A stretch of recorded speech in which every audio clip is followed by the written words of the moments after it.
안녕하세요. 오늘은 그 보내주신 자료들을 좀 보면서 나주 남평연의 사라진 역사 속으로 같이 한번 들어가 볼까 합니다. 네, 안녕하세요. 특히 박경중 전 나주문화원장님 구술이나 정문찬 소장님 자료 관련 유튜브 영상 내용을 중심으로요. 네, 맞아요. 기록이 진짜 많이 없잖아요, 남평형은. 네. 그래서 이 남은 자료들이 왜 중요하고 이걸로 역사를 어떻게 다시 볼 수 있을지 뭐 그런 얘기를 좀 해보죠. 좋습니다. 근데 이게 시작부터가 좀 뭐랄까 안타까운 지점인데요. 어떤 점이요? 옛날 남평연의 주요 건물들, 특히 그 현의 중심이던 관아 건물이 거의 안 남아 있다는 거. 이게 참 맞아요. 영상에서도 그 얘기가 나왔죠. 일제강점기에 그 현청 자리에다가 아예 국민학교를 세웠다고. 네, 그냥 단순히 건물이 낡아서 없앤 게 아니라는 거죠. 어떻게 보면 그 지역의 어떤 권위, 그런 상징적인 공간을 식민 통치 이데올로기를 심는 뭐 교육기관으로 바꿔버린 거니까요. 그게 참 의미심장하네요. 나주는 그래도 본관하고 무형이 따로 있어서 군사시설 쪽에 학교를 짓고 관청은 남겼는데 네, 그쵸. 남평은 그럴 만한 여유가 없었던 건지 아니면 뭐 다른 이유가 있었는지 아무튼 현청 자리가 사라진 거죠. 결국 1914년에 행정구역 개편되면서 나주에 통합됐잖아요. 그러면서 그냥 남평현이라는 이름 자체가 점점 희미해진 거고요. 맞습니다.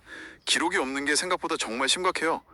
그 현청 운영 관련 공식 문서 같은 것도 거의 없다고 봐야 하거든요. 진짜요? 그렇게까지 없을 줄은 몰랐는데? 네, 영상에서 그 원로분 박경중 전 원장님이죠.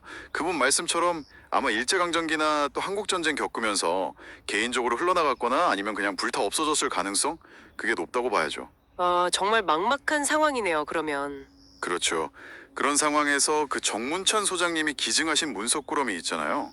그게 진짜 거의 유일한 어떤 실마리, 빗줄기, 뭐 그렇게 된 거죠. 와, 그 문서들이 진짜 결정적 단서네요. 그 원로분도 이 문서들을 가지고 남평의 정체성을 다시 찾고 이걸로 미래까지 봐야 한다 뭐 이렇게 강조하셨잖아요. 네, 맞아요. 그 비유가 참 와닿았어요. 오래된 흑백 사진 한 장이 오히려 지금을 이해하는 데 도움이 되듯이. 그렇죠. 옛날 거라고 그냥 치부할 게 아니라 현재를 비추는 거울이 될 수 있다는 거. 네. 근데 여기서 또 질문이 생기는 거죠. 과연 그 문서들만 있으면 다 해결될까? 그것만으론 좀 부족할 수 있겠죠? 그렇죠. 그래서 그 원로분 제안처럼 이걸 그냥 쌓아두지만 말고 여러 분야 전문가들이 좀 같이 모여서 면밀하게 분석하고 이걸 또 책으로 엮어내고 그런 작업이 꼭 필요하다는 거예요. 협업이 중요하겠네요. 네. 그래야 비로소 남평의 미래를 제대로 그릴 수 있다. 이런 말씀이신 거죠. 그리고 또 하나 지적된 게 그 문화재 관리 문제. 맞아요. 비석 얘기 나왔었죠. 향교 근처에 있어야 할 게 막 엉뚱한 데가 있고. 네, 제자리에 없는 거죠. 이게 현장성이 훼손되면 그 문화재가 원래 가진 의미나 가치를 우리가 제대로 알기 어렵다는 거거든요. 아주 중요한 지적이에요. 그 현장성의 중요성, 이거 동산리 이야기에서도 좀 보이는 것 같아요. 동산이요? 네, 영상에서 거기가 옛날 남평 읍성 안쪽 중심지고 그 지역 유력 가문들, 뭐 호적이라고 하죠. 그분들이 모여 살았다고. 네, 맞아요.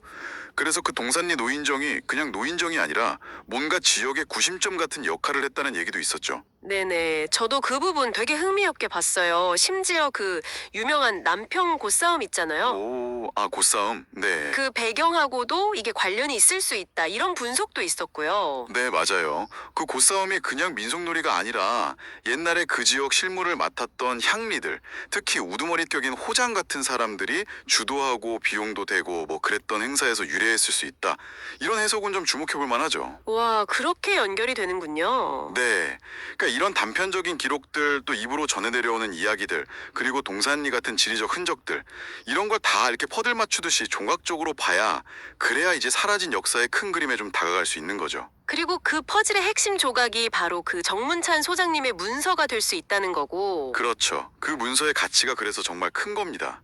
기록이 워낙 없으니까 남은 거 하나하나가 더 소중해지는 거죠. 자, 오늘 저희가 쭉 살펴본 내용을 한번 정리해보면요.